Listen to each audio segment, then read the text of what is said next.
Magandang umaga mga alipin ko. Howdy, George! Parang ayaw nila akong kausapin. George, usap tayo. Dapat ikaw ang pinuno ng bagong bansa natin, Estados Unidos. Ple, matanda na ako, gusto kong matulog. Ako ay nanunumpa na isa sa gawa ko ang katungkulan bilang Pangulo ng Estados Unidos. Kaya tulungan mo ako, Diyos. Bilang Vice Presidente, tutulungan ko si Pangulong Washington pero sa totoo ako'y nagselos. Hemp! Ako si Thomas Jefferson, Sekretaryo ng Estado. Ako pala, ikaw ang sekretaryo ng pananalapi. Ikaw ang bahala sa pondo ng pamahalaan. Ako ang sekretary ng digmaan. Bang bang bang bang bang. Sa wakas, may pinuno na ang Estados Unidos. Ito ang mapa ng Estados Unidos noon. Maliit pa.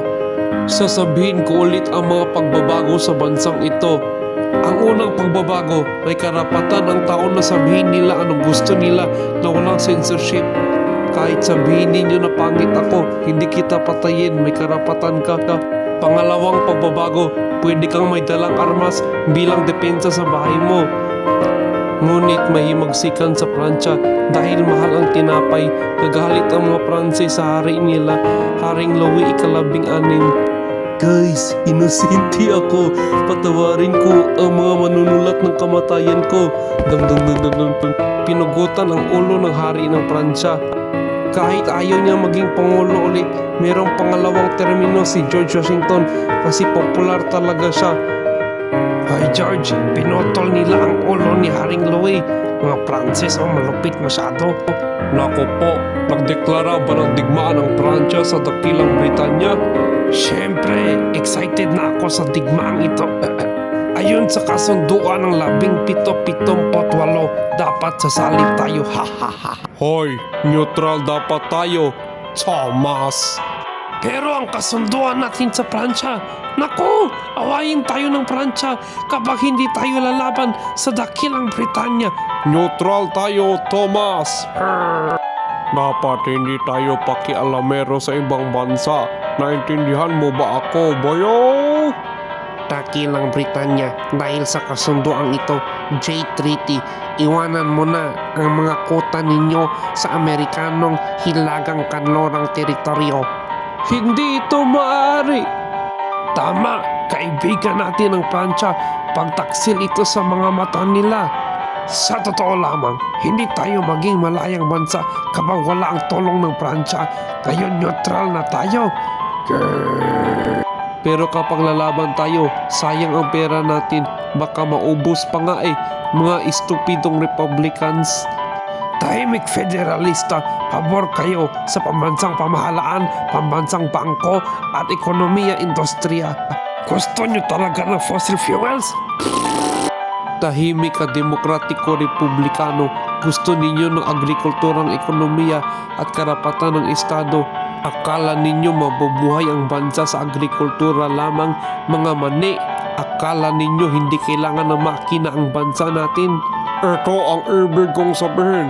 Dapat bawal ang dalawang partidong pampolitika. Imbes may unidad, may division. Imbes na walang diktador, may diktador na lang.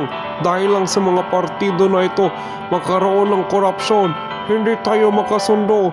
Hindi ako nakangiti simula noon. Boo! Naku! Tinawag na ako ni George Washington sa Amerika, pero nasa Pransya pa ako. Bakit? Alam ko na. Sabi niya sobra ako na pala kaibigan sa Pransya. Taong 1776, umuwi si James Monroe. May halalan sa Estados Unidos. Magboto kayo ng maayos, guys. Dapat ako ang iboto ninyo.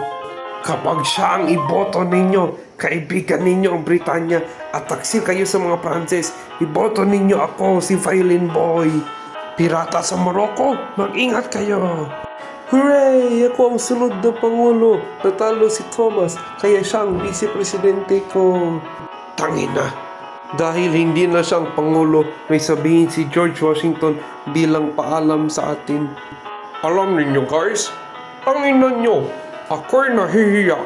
Alam naman ninyo na hindi ako pabor sa partidong pampolitika kasi kapag hindi sila magkasundo, magkaroon ng dibisyon sa bansa natin.